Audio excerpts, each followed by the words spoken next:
Translation and Purport by His Divine Grace, A.C. Vedānta-sūtra, Srila Prabhupada ki jai. Just try to understand the mighty strength of my māyā in the shape of woman, who by the mere movement of her eyebrows can keep even the greatest conquerors of the world under her grip. Purport. There are many instances in the history of the world of a great conquerors being captivated by the charms of a Cleopatra. One has to study the captivating potency of woman and man's attraction for that potency. From what source was this generated? According to Vedānta-sūtra, we can understand that everything is generated from the Supreme Personality of Godhead. It is enunciated there, janmādy, asya, yataḥ. This means that the Supreme Personality of Godhead, or the Supreme Person, Brahman, the Absolute Truth, is the source from whom everything emanates. The captivating power of woman and man's susceptibility to such attraction must also exist in the Supreme Personality of Godhead in the spiritual world and must be represented in the transcendental pastimes of the Lord. The Lord is the Supreme Person, the Supreme Male. As a common male wants to be attracted by a female, that potency similarly exists in the Supreme Personality of Godhead. He also wants to be attracted by the beautiful features of a woman. Now, the question is, if he wants to be captivated by such womanly attraction, would he be attracted by any material woman? It is not possible. Even persons who are in this material existence can give up womanly attraction if they are attracted by the Supreme Brahman. Such was the case with Haridasa. A beautiful prostitute tried to attract him in the dead of night, but since he was situated in devotional service, in transcendental love of Godhead, Haridasa was not captivated. Rather, he turned the prostitute into a great devotee by his transcendental association. This material attraction, therefore, certainly cannot attract the Supreme Lord. When he wants to be attracted by a woman, he has to create such a woman from his own energy. That woman is Radharani. It is explained by the Goswamis that Radharani is the manifestation of the pleasure potency of the Supreme Personality of Godhead. When the Supreme Lord wants to derive transcendental pleasure, he has to create a woman from his internal potency. Thus, the tendency to be attracted by womanly beauty is natural because it exists in the spiritual world. In the material world, it is reflected pervertedly, and therefore, there are so many impurities. Instead of being attracted by material beauty, if one is accustomed to be attracted by the beauty of Radharani and Krishna, then the statement of Bhagavad Gita, Param Disva Nivartate, holds true. When one is attracted by the transcendental beauty of Radha and Krishna, he is no longer attracted by the material feminine beauty. That is the special significance of Radha-Krishna worship. That is testified to by Yamunacharya, he says, since I have become attracted by the beauty of Radha and Krishna, when there is attraction for a woman or a memory of sex life with a woman, I at once spit on her and my face turns in disgust. When we are attracted by Madan Mohan and the beauty of Krishna and his consorts, then the shackles of conditioned life, namely the beauty of a material woman, cannot attract us. Om Gyantimidandasya Gyanana Shalakya Chakshumitam Yena Tasmai Shri Gurave Namaha Shri Chaitanya Manovistam Stapitam Yena Bhutale Swayam Rupa Gadamayam Tidati Swavedantikam He Krishna Karuna Sindhu Dina Bandhu Jagapati Gopesha Gopika Kanta Radha Kanta Namostate Bhakta Kanchana Gaurangi Radhe Vrindavaneshwari Rishabhana Sutta Devi Pranamami Hari Priya Vanchaka Paturubhyascha Kripa Sindhu Vyevacha Patitanam Pavnebhyo Vaishnavyo Namo Namaha Yata Yata Yata Yasmin Duskarum Sukarum Bhavet Visvate Vipriyatim Shri Chaitanya Nanamitam Jai Shri Krishna Chaitanya Prabhu Nityananda Shri Advaita Gadadhara Shivasari Gaura Bhaktavinda Hare Krishna Krishna Krishna Hare Hare Hare Rama Rama Rama Hare Hare.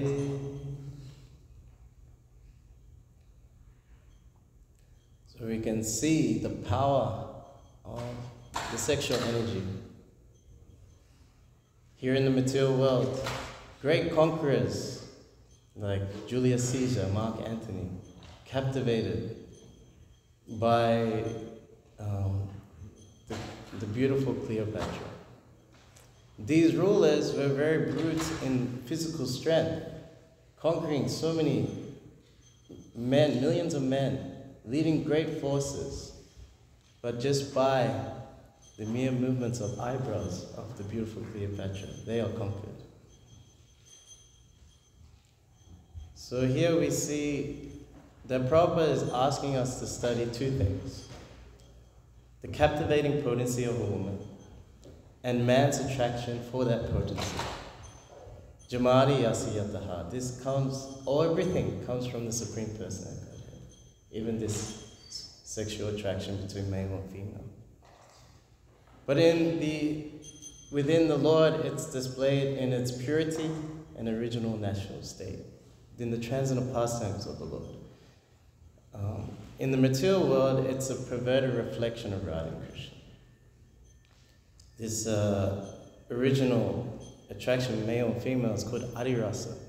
So in the 15th chapter of Bhagavad Gita, it's described in the beginning that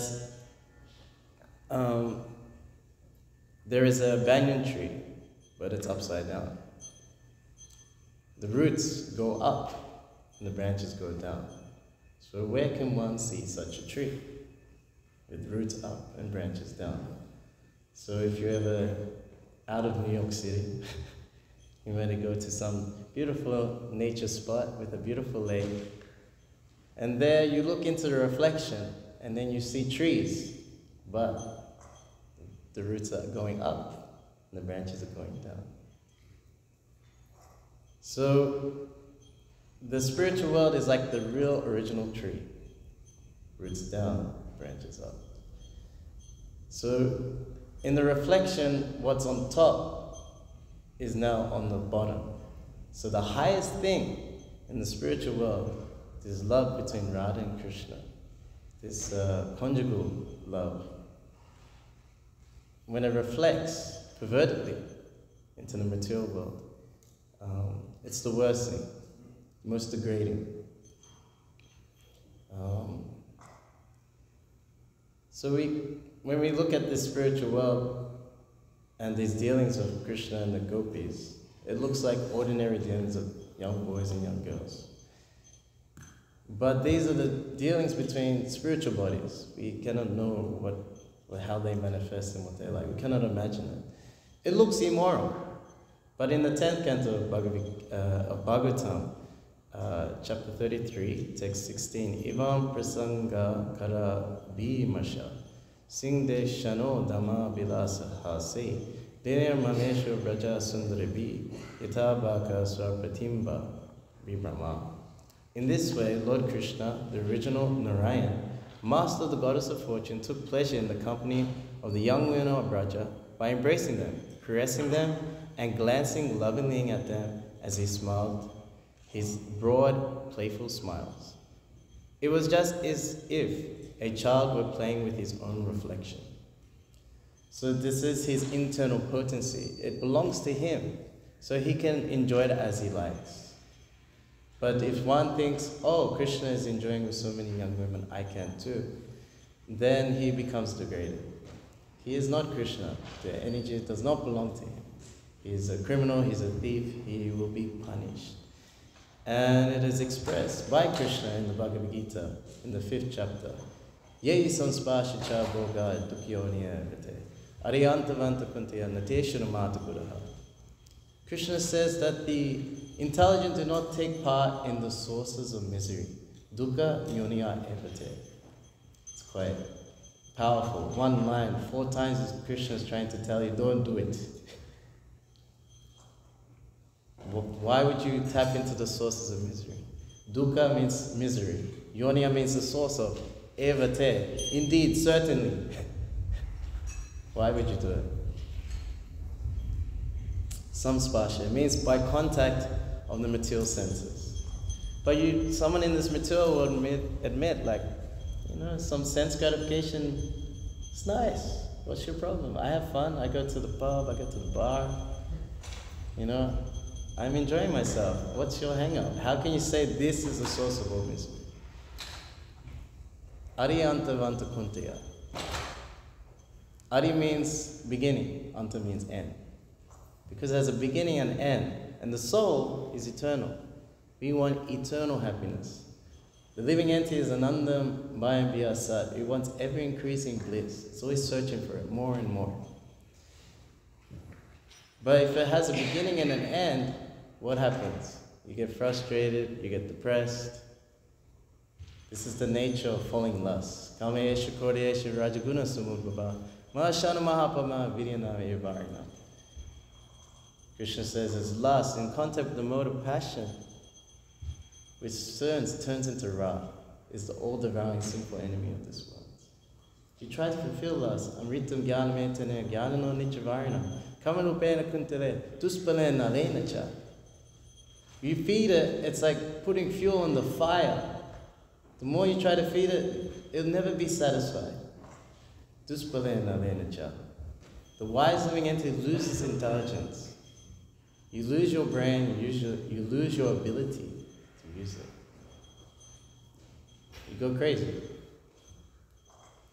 That's why when one tries to fulfill their lust, then there's depression, suicide, so many other things. Violence, especially domestic violence, can take place. You don't satisfy me. I expected so much happiness from you. So this is the nature of material love.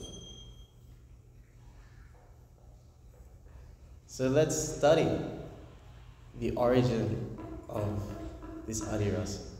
Krishna, Prabhupada says, is the only male.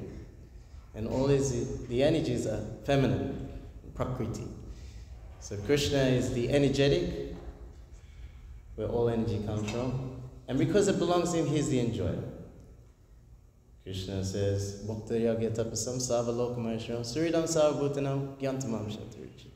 that he is the enjoyer of all sacrifices and austerities. If one understands this is the peace formula, then he attains peace from the pangs of material nature. So both spiritual and material energies are for his enjoyment. He's the Bhokta.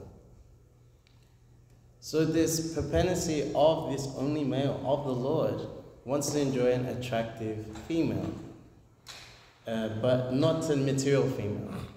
Even liberated souls, they refuse to try and enjoy the body of the opposite sex. And here we have the example of Haridas Thakur. He was doing his bhajan in Benapole. It's still there, in Bangladesh, you can go. And he was chanting 300,000 names every day. And then he would go into the village and beg alms. And due to his saintly character, the villagers, they honored him so much, he became very famous. And the Zamadar there, Ramachandra Khan, was very envious. Why is he so famous? Why him? What did he do? Don't you see I'm the Zamadar here? So then he hired a prostitute. He was thinking he's a fake. So he hired a prostitute and said, yes, you try and seduce Haridas Thakur. And when you come and try to seduce him, my constables will follow and arrest him for being a fake. But the prostitute had some personal motive. She lives a life of sin, full of lust, and she says, no, let me enjoy with him first, and then on the second night, bring your constables. So she had some personal motive. So she goes to the place of Haridas Thakur. And then she bowed, and there Haridas is chanting in front of Tulsi Devi. She bows to Tulsi, she bows to the Thakur, and she stands in the doorway, exposing some of her body, beautiful body, and saying sweet words. My dear Thakur, oh great preacher, great devotee, you are so beautifully built and your youth is just beginning. Who is the woman who would not control her mind after seeing you? I'm eager to be united with you. My mind is greedy for this. If I don't obtain you, I shall not be able to keep my body and soul together. What man could resist? This is at night. She went at night, in the dead of night. Haridas Thakur replied, I shall accept you without fail, but you'll have to wait until I finish chanting my regular rounds on my beads. Until that time, please sit and listen to the chanting of the holy name. As soon as I'm finished, I shall fulfill your desire. So Haridas Thakur was chanting and chanting, and morning came, and she was like, oh, what now? You know, and he said, don't worry, tomorrow I will finish my rounds, and then we can enjoy. So she went back to Ramachandra Khan and said, don't worry, he said tomorrow he'll definitely I'll unite with him. So on the second night, she did the same thing. She paid her obeisance to Tulsi, she paid her obeisance to the Thakur, and she sat at the door again, hearing the chanting, but this time, she started chanting, oh my Lord Hari, due to hearing Haridas Thakur. And then, but she still had this desire to fulfill the mission. And she was very restless, Haridas Thakur, so told her that I have a vow to chant 10 million names in a month. So I'm near the end. Tomorrow I'll definitely finish, and then we can enjoy. So then she comes the third night. She came quite earlier, bowed down to Tulsi and the Thakur, and chanted the holy name. By the end of the night, the mind of the prostitute, it changed. She admitted her plan. She confessed that she was paid by Ramachandra Khan to try and make him fall down. And she asked for deliverance. Haridas Thakur replies, on the very day Ramachandra Khan was planning his intrigue against me, I would have left this place immediately, but because you came to me, I stayed here for 3 days to deliver you. The prostitute said, kindly act as my spiritual master, instruct me in my duty by which I can get relief from material existence. So Haridas Thakur said, go home immediately, distribute all your wealth to the Brahmanas, and then come back to this place and stay in Krishna consciousness forever. Chant the holy name and render service to Tulsi Devi and offer prayers to her. Soon you will get the shelter of Krishna, of the lotus feet of Krishna. So Haridas Thakur left her there, and he just walked up, continued chanting, and the prostitute, her name is Lakshahira, she shaved her head, wore one cloth, and chanted 300,000 names of Krishna every day, all night chanting, worshipping Tulsi, and she was getting alms, and she ate frugally, but if there was no alms, she would just fast. In this way, she controlled her senses, and even symptoms of prema were appearing in her body. She became like a celebrated devotee. Exalted devotees would come and see her and get her association, fully transformed by Haridas Thakur. So we see that a liberated soul is not attracted by the body of a material woman. What to speak of the Lord? So in the 11th canto of the Bhagavatam, we see this pastime of Narayan Rishi. So when rishis are performing austerities, Lord Indra gets a bit threatened. He's thinking like, is this guy trying to take my position? So he always sends Cupid or some apsaras to try and make sure that the austerities stop. My position is secure. So he sent Cupid along with all these apsaras, Kamadev, and they tried all the techniques, the spring winds, the singing, the dancing, different movements, to try and entice the Lord. And they saw that the Lord was not bewildered. And Cupid and his associates became scared. Usually when you try and disrupt a rishi, they get angry. And they can burn you to ashes. Or, I think Lord Shiva did that to Cupid, and then he took birth as Brahman. So they got scared. Oh no, maybe we'll be punished now. But the Lord was not disturbed. He was singing, such exalted personalities have come to my ashram. Let me serve you. Welcome.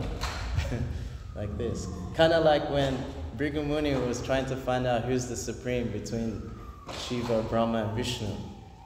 And then when seeing Lord Brahma, he didn't pay proper respects. Lord Brahma got agitated a little bit, but then, okay, no, it's my son, so it's okay.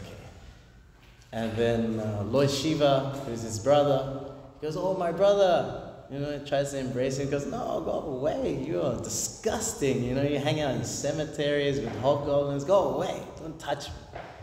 And Lord Shiva was so angry, he was going to kill him. Lucky his wife Parvati pacified. No, it's your brother. Relax. It's a Brahman. Okay. And then goes to the abode of Lord Vishnu and does the heinous offense. Kicks him on his chest. And what does the Lord do? He says, oh, Bhrigu Muni, you've come. I'm so sorry, I didn't receive you. Did my chest hurt your foot? Because it's as loud as a thunderbolt. Actually, Brahmanas are the most worshipful, more than me. Namo Brahmaya Devaya, Go Brahmanaya Chacha. He worships the Brahmanas. They're so dear to him. In the 5th canto, they say they're the highest, even more than the Lord, the Brahmanas. And Bhrigu Muni was very touched by this, like, trying to massage his feet and everything. Like he came to tears in ecstasy. So they were a bit worried, Cupid and the associates, by Narayan Rishi, that they'll be punished. So then the Lord smiles, kind of jokingly, and then from his own body manifested these beautiful damsels, more beautiful than these heavenly women. And it kind of made them look, they were so beautiful, they felt ugly in front of them. As kind of, the analogy is given of a sweet maker. So for a sweet maker, he's not attracted to sweets. He's surrounded by sweets all the time. It's not a big deal for him. Oh, here's some sweets. I brought you some chocolates. I make this all the time. I don't care. But if like someone who hardly gets sweets, maybe someone who did a Kartik Vrata, no sweets this month, and then you bring, the burfi, Oh!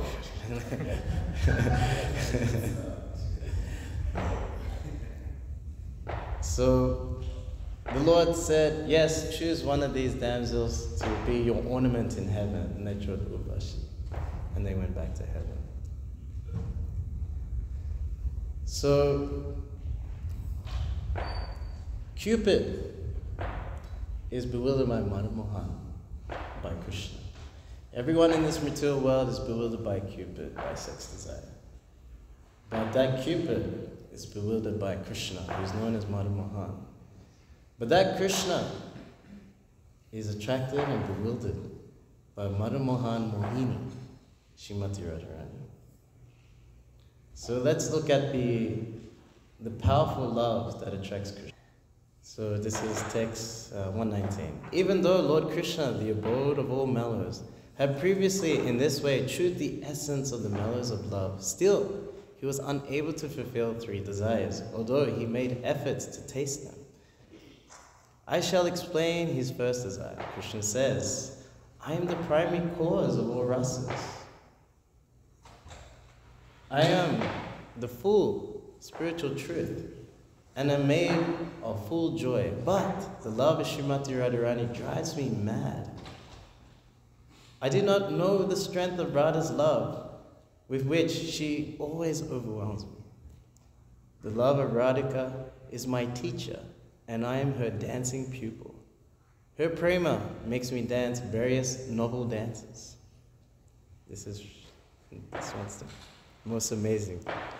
Oh, my beloved friend Vrinda, where are you coming from? I am coming from the feet of Sri Hari. Where is he? In the forest on the bank of Radhakund. What is he doing there? He's learning dancing. Who is his master? Your image, Radha, revealing itself in every tree and creeper in every direction. He's roaming like a skillful dancer, making him dance behind. Whatever pleasure I get from tasting my love for Srimati Radharani, she tastes 10 million times more than me by her love. Just as I am the abode of all mutually contradictory characteristics, so Radha's love is always full of similar contradictions. Radha's love is all-pervading, leaving no room for expansion, but still it is expanding constantly. There is certainly nothing greater than her love, but her love is devoid of pride. That is the sign of its greatness. Nothing is purer than her love, but its behavior is always perverse and crooked. All glories to Radha's love for Krishna, the enemy of the demon Mura. Although it is all-pervading, it tends to increase at every moment. Although it is important, it is devoid of pride. And although it is pure, it always beset with duplicity. Shri Radhika is the highest abode of that love, and I am its only object. I taste the bliss to which the object of love is entitled. But the pleasure of Radha, the abode of that love, is 10 million times greater. So this is the type of enjoyment Krishna wants, this type of pure love that's overpowering, completely selfish. Further on, it's describing how Radha, she's so committed to giving pleasure to Krishna, even if her own happiness causes Krishna happiness, that's her happiness. You never found a love like this. When I read Chaitanya Charitamrita, I'm like, this does not exist anywhere here. And the fact that we can hear about it, or even get a glimpse of it, Srila Prabhupada has given us such a gift. And we can even see that Rukmini, Srimati Rukmini doesn't even want a material man in this world. It's the 60th chapter of the Krishna book, of the 10th canto. It's one of my favorite chapters where Krishna teases Rukmini. He's like, I think you don't need me anymore. And her replies are so amazing just to show her deep love for Krishna. She says, why don't you should have went with Shishupal. He's like an established king and very wealthy, probably more wealthy than me. So she replies, my dear Lord, you had advised me to select one of the princes such as Shishupal, Jarasandha, or Dantavakra. But what is their position in this world? They're always engaged in hard labor to maintain their household life, just like the bulls working hard day and night with an oil-pressing machine. They are compared to asses, beasts of burden. They're always dishonored like dogs, and they are miserly like cats. They have sold themselves like slaves to their wives. Any unfortunate woman who has never heard of your glories may accept such a man as a husband. But a woman who has learned about you, that you are praised not only in this world, but in the halls of the great demigods like Lord Brahman, Lord Shiva, who will not accept anyone besides you as her husband. A man within this world is just a dead body. In fact, superficially, the living entity is covered by this body, which is nothing but a bag of skin decorated with a beard and mustache, hairs on the body, nails on the fingers, and hairs on the head. Within this decorated bag are bunches of muscles, bundles of bones, and pools of blood, always mixed with stool, urine, and germs. A foolish woman accepts such a dead body as a husband, and in sheer misunderstanding loves him as her dear companion. This is possible only because such a woman has never relished the ever-blissful fragrance of your lotus feet. So everyone is praying to God to facilitate their so-called pleasure pastimes in this material world, but actually it's the opposite. We're supposed to serve the loving pastimes of Radha and Krishna, increase their loving attachment to each other. And this opportunity is now being given by Sri Chaitanya Mahaprabhu through his Harinam Sankirtan movement. The chanting of Hare Krishna is bringing Radha and Krishna together. We become completely satisfied by seeing them enjoy. When I was in Durban, Shri Radhanath Temple, they have a beautiful festival. It's like a flower abhishek. I think you have it here in Chaupati like that. But this particular year, Agnidev Prabhu and Krishna Kirtan from Bangladesh, if you know him, he's like very disciple of Jayapataka Maharaj, beautiful singer. So he came with 12 other devotees from Bangladesh. And they're like, their musicianship is like next. If you think you can play mridanga, you got nothing on these guys. I'm telling you. They produce beats you never even heard of. It's so good. They practice 6 hours every day. And not just mridanga, like, the violin, the flute, esra, so many different instruments they know how to play. And Krishna Kirtan, he is very famous in Bangladesh, even amongst the Muslims. Every day he'll write a different song about Radha and Krishna. And one time he wrote a song about Allah. Allah is great, Allah is this, he's so merciful. So even the Muslims love what he does in Bangladesh. He's very famous. He recently left a few years ago, unfortunately.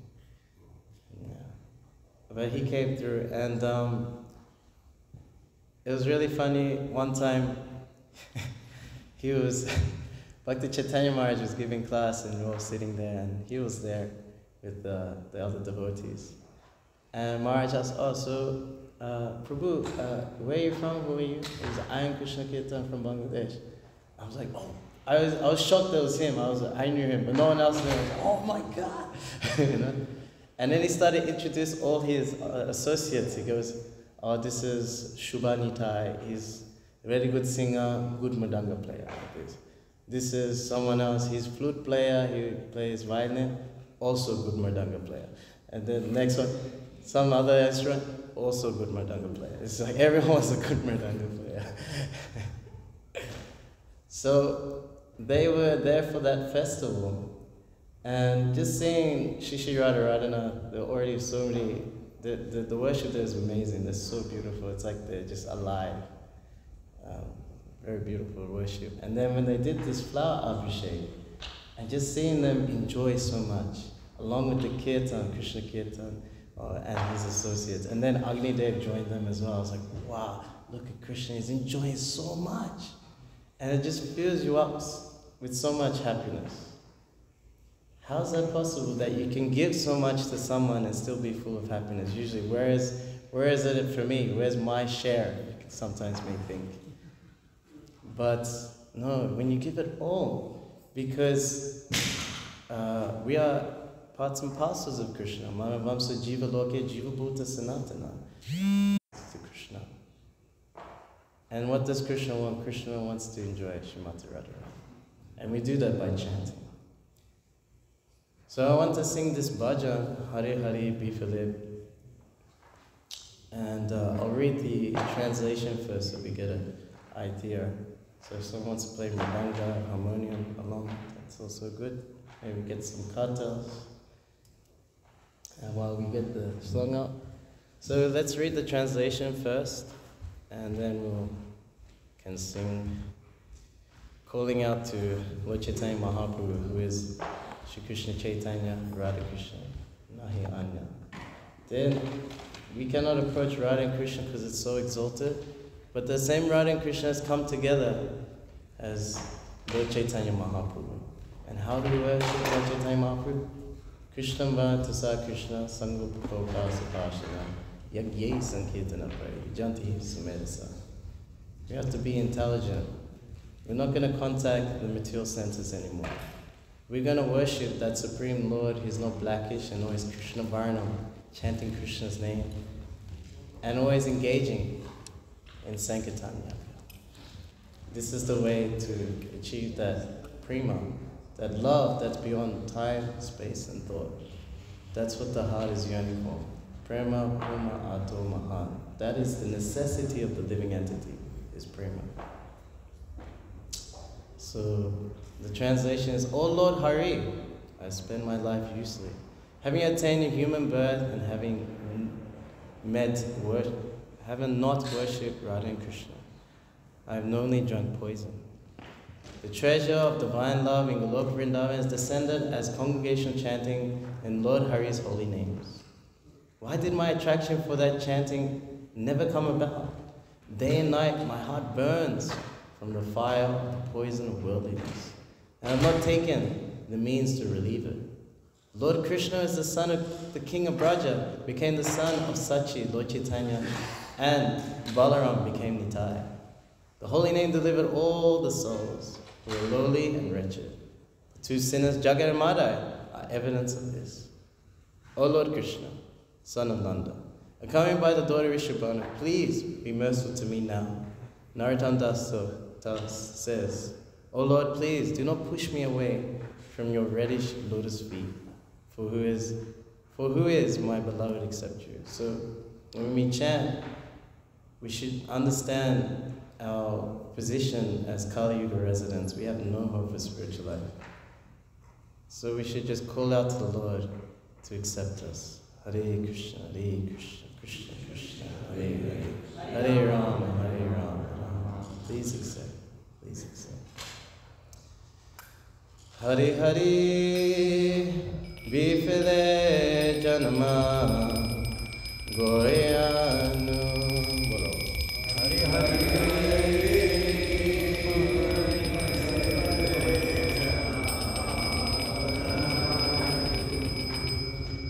Manasa Janma Paya, Radha Krishna Nam Bhajajiya.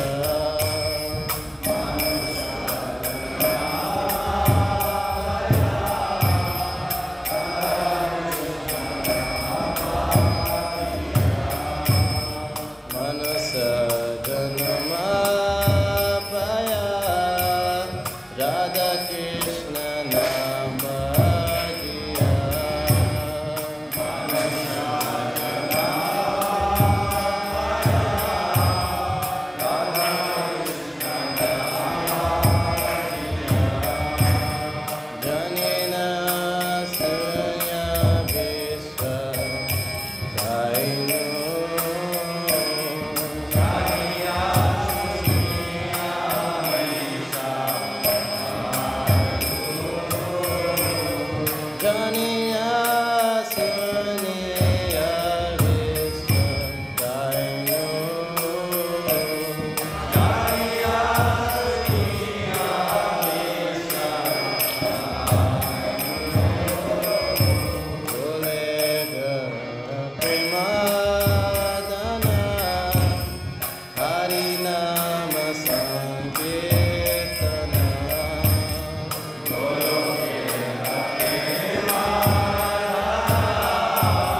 Shri Harinam Sankirtan Ki